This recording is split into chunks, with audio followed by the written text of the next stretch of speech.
Aí voltamos já com imagens da derrota do Flamengo para o Central Córdoba no estádio do Maracanã. Leonardo Bertozzi, Felipe Luiz, por opção, deixou no banco de reservas Wesley, Pulgar e Gerson. Quando acordou, já estava 2-0 para o time argentino, que foi o placar da primeira etapa. Digo a você que, em teoria, um elenco como o do Flamengo não poderia ver o time sofrer tanto por rodar 3 jogadores do time titular. Mas, na prática, a gente viu um Flamengo, sim, muito abaixo, muito vulnerável, né? O pênalti foi, acho que é indiscutível, o pênalti marcado a favor do Central Córdoba. Desatenção em bola parada, né? Uma cabeçada certeira, mas também livre. E depois do intervalo, sim, o Flamengo melhorou, né? Até por causa da qualidade dos jogadores que entraram. Aí você está vendo o pênalti a que eu me referia, né? Uma mão muito, muito evidente ali do Léo. Pênalti bobo, né? E assim, para o Central Córdoba, cara, assim, eu compararia... o fã de esporte que acompanha há mais tempo vai lembrar da épica vitória do Paysandu na Bomboneira, né? Do gol do Yarley, que virou, enfim, talvez a maior vitória da história do time. Credenciou o Yarley a jogar no Boca depois. O Central Córdoba, que não é de Córdoba, né? Central Córdoba é o nome da ferrovia, o time é de Santiago del Estero, participa da sua primeira Libertadores, então certamente era para boa parte do torcedor que veio, não, para o torcedor que veio, todos eles. É o maior jogo da história do clube. É a maior vitória da história do clube. Não é pouca coisa que o Central Córdoba conseguiu fazer hoje no Maracanã, ganhar do Flamengo. Mas assim, eu vi nessa noite do Flamengo hoje muito daquela época de vacas magras, daquele jogo esquisito de Libertadores que você começa a perceber que não é dia. Só que aquela era uma época em que o Flamengo também não tinha um time tão qualificado, né? Esses resultados aconteciam porque o Flamengo era mais esforçado do que bom. Hoje não, hoje foi uma atuação realmente muito decepcionante. Você pode perceber como no segundo tempo o time ficou exposto aos contra-ataques. O gol sai na cobrança de falta do De La Cruz. De positivo, o Pedro ter voltado. Isso é ótimo. Acho que é o maior alento que o torcedor tem para a sequência da temporada. Mas acho que fica a lição. Assim, um jogo de Libertadores você não pode encarar como postura, como se fosse mais um jogo de primeira fase de estadual. Esses jogos, se você não vai bem, eles te cobram. E aconteceu hoje. E curioso é que o Flamengo até começou o jogo bem, né? Começou o jogo criando oportunidade. Do pênalti para frente, o time começou a ficar mais ansioso, o Central Córdoba passou a se fechar melhor, a marcar melhor. E aí o time ficou... o time do Flamengo, ele, em termos de volume de criação, ele é um pouco penso. Porque o lado direito é muito forte. Com o Gerson e com o Wesley. Mesmo com o Arrascaeta em campo, para mim, Gerson e Wesley são os dois melhores jogadores do Flamengo na atualidade. Os dois estavam no banco de reservas. Então, o Varela não é um jogador de atacar o fundo o tempo inteiro e não tinha um meio-campista capaz de pensar e combinar o jogo pela direita. Tava o Plata correndo pela direita, que é outro perfil de jogador. Então, o lado que o Flamengo costuma atacar mais estava desequilibrado. E o outro lado... ele estava descompensado, porque o meio-campista atacante que mais passeia pela esquerda é o Arrascaeta. Ele é um cara que vai da esquerda para dentro. E o Alexandro não é o lateral que baixa tanto. Então, pela esquerda não tinha profundidade, pela direita, que é o lado forte, estavam jogadores que não são os principais, com 1-0 contra, e o Flamengo teve posse, teve volume, rondou a área, mas foi um time abaixo do que a gente está esperado. Naturalmente, com a entrada dos caras, né, dos cobras, dos feras, no segundo tempo, o time melhorou, pressionou, golaço de falta do De La Cruz, mas não o suficiente para empatar. Uma coisa que me chama a atenção, olhando até de maneira mais ampla, os últimos anos têm mostrado os times brasileiros, muitos, os donos da Libertadores nos últimos anos, e por isso, até pela diferença econômica, a cada competição, a gente aumenta esse nosso olhar de favoritismo, e a primeira fase, a fase de grupos, né, ela mostra vários confrontos de times que são díspares mesmo, de outras realidades. Mas eu fiz aqui um levantamento rápido de cabeça. Foram 9 jogos de brasileiros até aqui na Libertadores. Em apenas tivemos uma vitória por mais de um gol de diferença. Só o Botafogo ontem. Verdade. E o primeiro gol no finalzinho, 88 e tarará. Então, assim, os times brasileiros neste começo não estão conseguindo, nessas primeiras 2 rodadas, não estão conseguindo colocar o tamanho da sua vantagem. Desses 9 jogos, são 5 vitórias. Eu esperava mais vitórias e vitórias mais largas.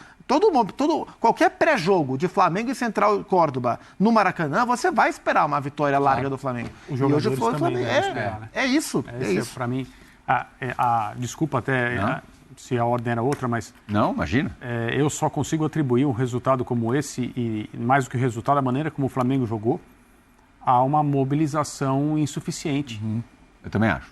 Que não é culpa de ninguém, pode ser responsabilidade por hierarquia da comissão A técnica. proporção é tão grande que a Vera não sim. tem como perder, né? Não tem, não tem. E aí você percebe as coisas, né, vira uma bola de neve, elas vão dando errado, um gol, não é possível, 2 gols, nossa, todo mundo que estava acompanhando outros jogos e não estava como nós, vendo mais ou menos tudo, falou, não, peraí, na hora que o narrador anuncia gol no Maracanã, outro do Central Córdoba, E aí entra um detalhe, né? não é A possível. Argentina abriu 2-0, por mais modesto que seja o não time, tem jogo. complicou. De certa maneira, o jogo ele sofre um afunilamento, né? Você não consegue mais fazer. Ainda assim, também surpreende negativamente depois que o De La Cruz fez o gol. Um gol importante para ele, né? Um jogador criticado, que sabe que está devendo, já declarou isso publicamente. Foi o mais lúcido em campo, não só por conta do gol. O Flamengo não conseguir nem criar no Maracanã a sensação de que ia empatar, exceto a bola na trave no último finalzinho, bola de cabeça, que poderia ter entrado, a gente estaria falando aqui de um empate em 2-2 e não de uma derrota, mas a falta de mobilização como atribuição do resultado, para mim, seria rigorosamente a mesma. Não dá, e é mais surpreendente ainda, porque a forma como o Felipe Luiz tem tocado o Flamengo desde que ele assumiu, o primeiro sinal que foi visto foi o comportamento sem a bola. Ele fala muito sobre a fome do jogador. Exato. Todo jogo ele fala sobre a fome do jogador. E ele transformou isso. É exatamente isso. E a gente não viu hoje em E campo. hoje a gente viu o oposto disso, um time que é o inverso disso. E o time, vejam só vocês, foi vaiado hoje pela torcida, mesmo tendo sofrido a primeira derrota Aí de é 2025 e a segunda na era Felipe Luiz. Aí aquele mal, aquela enfermidade que atinge a todas as torcidas do futebol, principalmente aqui no Brasil, eu vejo. Nenhum time pode perder, nenhuma torcida aceita a derrota. Sim. Por menor que seja o horizonte do seu time, o torcedor Sempre não foi aceita. assim ou está piorando? Não, está muito pior. Está muito pior. As redes sociais Com ajudam. algumas torcidas isso é potencializado, né? A expectativa com o Flamengo é muito grande. Eu acho até que já está começando um ruído exagerado em cima do Felipe Luiz. Hoje, Você acha mesmo? já. Ruído? Exagerado? Principalmente na rede social, né? Tem gente que questiona muito o trabalho do Felipe. Eu acho que hoje o time... Mas daí eu parei, hein? Questionar o trabalho do Felipe. questionar o Luiz. Felipe. Não, falando aí- sério, não é a minha opinião, tá? Pelo amor de Deus, estou falando de algo que eu tenho visto já. Eu acho que hoje o questionamento é válido porque o time não foi bem. Aliás, no recorte de Libertadores... não foi bem também contra o Tati. O Flamengo ele foi abaixo da expectativa, mas no primeiro jogo você estava bem Se desfalcado. aquela bolinha na trave no final do primeiro jogo entra... Libertadores, fora de Flamengo casa, teria um viagem, ele tava desfalcado. gramados. Sentiu desgaste.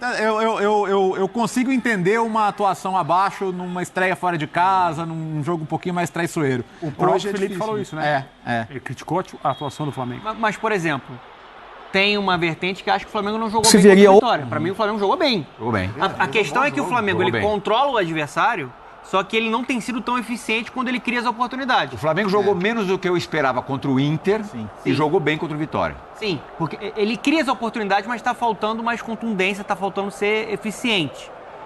Dá show? Não vai dar show sempre. Isso é uma utopia. E há essa expectativa. Time capaz Sim. de fazer 3, 4 gols todo jogo hoje no mundo, só o Barcelona. Fora Só o isso, Barcelona. não vai rolar. Agora, hoje a gente tem que escutar as explicações do Felipe. Se ele poupou, Daqui a pouquinho, por se esporte. ele poupou 3 jogadores importantes demais. Os 3 melhores do ano. Para mim, os 3 melhores do ano. Os 3 melhores do ano. O Os Zupac, 3 entram no intervalo, o Zupac citou muito bem Gerson Wesley, que faz uma dobradinha de elite ali, né? De seleção brasileira, Exatamente. do lado direito. E o Pulgar é o cara que equilibra muito o meio campo. 3-0, ó. Angulo. E aí que é o ponto. O Flamengo, além de não ter funcionado ofensivamente, né, hoje, O goleirão aceitou. foi um Flamengo muito desatento defensivamente. Por isso que eu tô muito nessa lente que faltou a mobilização. O time não estava focado. Porque assim, é curioso como as coisas vão o olhar muda muito de acordo com o contexto. Porque quando o Flamengo está jogando e aí tira jogadores do banco, ou quando tem jogadores machucados e os jogadores que são teoricamente as reservas vão e jogam bem, a leitura é, tá vendo? Com esse elenco, o Flamengo tá tão na frente que tem 2 times para jogar. Mas Se jogar quando o, perde... se jogar o reserva, aí quando não tem jogadores importantes e esses jogadores do banco entram, o time vai mal, pô, também não pode poupar. Sim, era pro Flamengo ter jogado melhor mesmo sem os jogadores. Concordo. Né? Era para ter jogado melhor. O André melhor. estava falando da disparidade técnica entre os dois times. Agora, a disparidade econômica entre os dois. Valor do elenco do Flamengo, isso são números do Transfer Market. Valor do elenco do Flamengo, 220 milhões de euros, 1,45 bi de reais. Valor do elenco do Central Córdoba, 105,6 milhões de reais. 15 vezes mais vale o elenco do Flamengo. Estamos com o Felipe Luiz no gatilho, no ponto, Felipe, para a gente soltar daqui a pouquinho. Daqui a pouquinho, então, Fora Esporte, a gente vai ter a palavra esperada, a entrevista coletiva do Felipe Luiz, explicações depois de, certamente, a sua jornada mais infeliz como treinador do Flamengo. Em termos de desempenho, possivelmente. Em termos de resultado do contexto, seguramente. Sobre o que o Donan falou, do time criar, mas não aproveitar chances, a expectativa é que esse nível de eficiência melhore à medida em que o Pedro ganhe minutos e ganhe condição física para jogar. E aí acredito que a gente vai ver uma dupla Pedro e Bruno Henrique, né? O Bruno saindo um pouco mais e essa dupla trabalhando, mas esse recorte de temporada e de Libertadores, para mim, mostra a importância do lado direito. Com Wesley e Gerson é uma coisa, sem Wesley e Gerson o time rende diferente, mesmo tendo um elenco tão numeroso, tão vasto como tem o Flamengo. Ele já utilizou essa alternativa hoje no segundo tempo, né? Porque quando o Pedro entra, ele entra na vaga do Alexandro, aí ele puxa o Plata para o lado esquerdo, né? E coloca uma dupla ali, né? O Bruno Henrique e também o Pedro. O Bruno Henrique tem a bola ali do empate no último lance ali na cabeçada com essa bola na trave, mas pode ser uma alternativa daqui para frente. O que não dá para acontecer é ser uma análise sempre muito exagerada quando o assunto é Flamengo. Claro. E depois de uma derrota contra um time sem expressão, com essa diferença econômica de realidade, não dá para ser eternamente um 880. Sim. Até agora o saldo é extremamente positivo do que o Felipe Luiz está fazendo. Acho que hoje é você ter uma análise do que aconteceu para melhorar. Acho que hoje o time estava muito desatento, né, em bola parada. Em alguns momentos o Central Córdoba foi um time até corajoso, apesar de ser um time reativo, buscando mais contra-ataque, fechadinho na marcação. Ele, em alguns momentos, subiu a marcação e deu problemas para o Flamengo. O Flamengo teve erros hoje que não são naturais de saída de bola. E aí eu acho que sentiu muito a falta do Pulgar. O Everton Araújo, ele caiu um pouquinho de produção. Acho que é um jogador promissor, mas o momento dele não é bom. Acabou sobrecarregando até mais o De La Cruz. O meio-campo não funcionou. O Gerson já é muito importante para esse meio-campo funcionar. E aí o time ficou desestruturado, principalmente na primeira etapa. Depois, para correr atrás do prejuízo no segundo tempo, eu senti o time muito afobado. Sim. Muito afobado.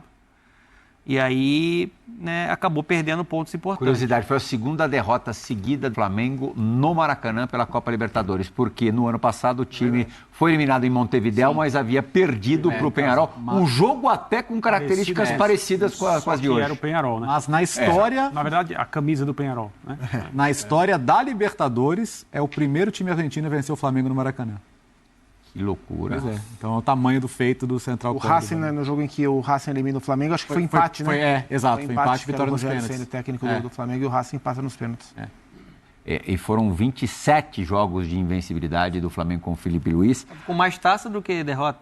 Sim, a derrota pro Fluminense, aquela do Campeonato Brasileiro, foi em outubro de 24. Exatamente.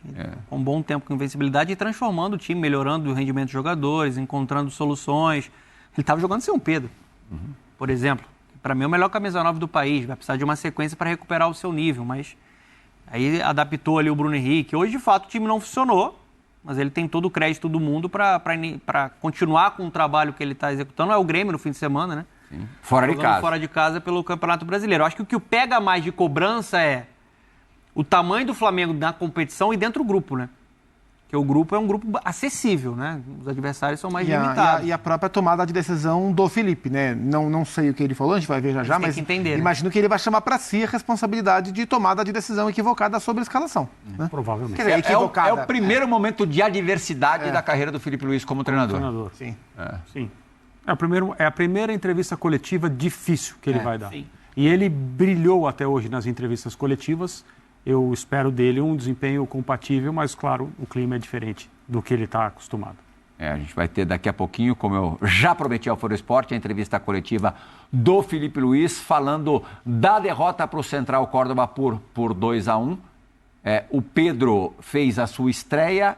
Claro que, deixa eu ver, ele entrou com que minuto do segundo tempo? 27. Então jogou pouco mais de 20 minutos. Claro, com uma amostra mínima, mas pensando no Flamengo no meio campo para frente com Pulgar, De La Cruz, Gerson, Arrascaeta, Bruno Henrique e Pedro, é quase impossível esse time não virar, né, Bertozzi? Até porque tem um ótimo treinador para dirigi-los.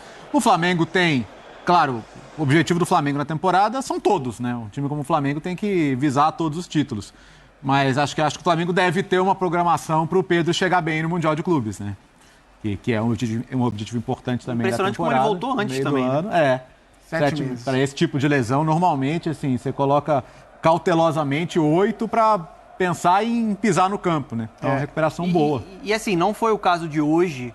O Flamengo hoje não empilhou grandes oportunidades, mas no geral, o time do Flamengo do Felipe Luiz joga bem e cria muito. Só que não é eficiente. Com a presença do Pedro, com sequência, bem fisicamente, isso, né, dá um upgrade gigantesco da capacidade de decisão. A bola vai chegar, ainda mais com a qualidade que o Felipe Luiz tem ali reunida e ele consegue ter, né, o jogo pelo lado do campo, o jogo um pouco mais por dentro.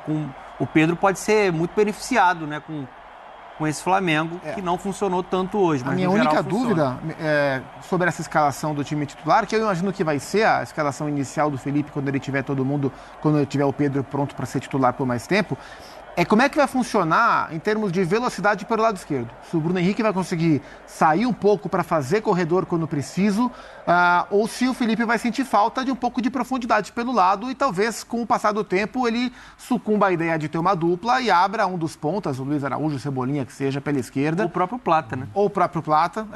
Eu, dos três, o que eu menos gosto é o Plata. Eu gosto mais do Luiz Araújo, dos três, na verdade. Empate técnico, Luiz Araújo e Plata. A ideia é que Bruno Henrique e Pedro trabalhem como dupla, com a Arrascaeta meia esquerda, Gerson meia direita. Mas talvez esse time fique menos veloz pela esquerda, porque pela direita tem o Wesley. E menos equilibrado também, sem a bola, né? Talvez o Bruno hoje tenha menos saúde e idade para fazer o lado com força, como ele sempre fez. A idade de jogo que tem aí nesses caras é um negócio. Todo mundo vai jogar. Eu acho que uma questão é sem a bola. Até que ponto o Bruno Henrique vai conseguir compensar, ajudar na marcação. E principalmente o Pedro. O Pedro, ele é um ótimo pivô, né, finalizador excelente, fora da grande área ele gera jogo, ele consegue beneficiar os companheiros que vêm de trás, só que ele não é um jogador que pressiona tanto a série de bola adversária. Do jeito que gosta, né, o Felipe Luiz, dessa maneira frenética de não deixar respirar, isso ele vai precisar se adaptar. Obviamente ele tem a oportunidade de se tornar um atacante ainda mais completo com o Felipe, né, trabalhar isso. Mas eu tenho dúvidas se vai ser Bruno Henrique e Pedro, assim, principalmente em um cenário de um adversário mais forte. Talvez ele tenha que colocar um Plata, um Luiz Araújo para sacar o Bruno Henrique? Eu não acho que isso seja... Bem provável. Eu acho que isso pode acontecer. A gente tem que levar em consideração que o Pedro ficou 7 meses parado e não vai voltar voando. Nem vai ser titular agora contra o Grêmio. Não vai. Não vai. Vai ser uma coisa... E o Bruno Henrique, nos últimos tempos, entendeu que a história dele não tem absolutamente nada a ver com o que está acontecendo agora. Então, período de renovação de contrato, o tempo que ele perdeu por diversas lesões, o quanto ele ficou fora depois que teve que cirurgia, etc. Então, eu acho que ele é um jogador que entenderia essa situação de haver, né, hoje, trabalhando com ele, um técnico que é versátil, que gosta de olhar o time de diferentes maneiras e, eventualmente, ele não ter... ou a titularidade ou tantos minutos quanto ele gostaria. Ele não é um jogador que arruma confusão, que cria problemas internos. Não sei se dá para tirar ele do time, mas ele não seria um jogador difícil de trabalhar se isso acontecesse, porque eu acho que ele já compreendeu essa situação. A gente deve ter algumas disputas de posição de gente até que nem chegou. O Jorginho está na iminência de fechar aí com o Flamengo. Sim. Tem gente dizendo até que a coisa já está completamente acertada. O Jorginho, eu imagino que brigaria com o De La Cruz, né? Para mim, o Jorginho chega para jogar. Também acho que a capacidade de passes que quebram linhas que ele tem, assim, poucos têm. Ele é Pulgar e A minha dúvida é a intensidade. Porque ele, no nível de Premier League, ele deixa a desejar em termos de intensidade. Então, que o Arteta tem usado ele em jogos muito específicos, naqueles jogos em que o Arsenal enfrenta blocos muito baixos e que ele precisa, desde o primeiro volante, ter um passe muito bom. São esses os jogos que ele tem usado. Acho que tecnicamente é indiscutível. A minha dúvida, intensidade, sequência de jogos, nível físico daqui, acho que é isso que pode atrapalhar, se atrapalhar o Jorginho. A gente vai fazer uma parada rápida no linha de passe. No retorno, a entrevista coletiva do Filipe Luís e ainda falaremos da vitória.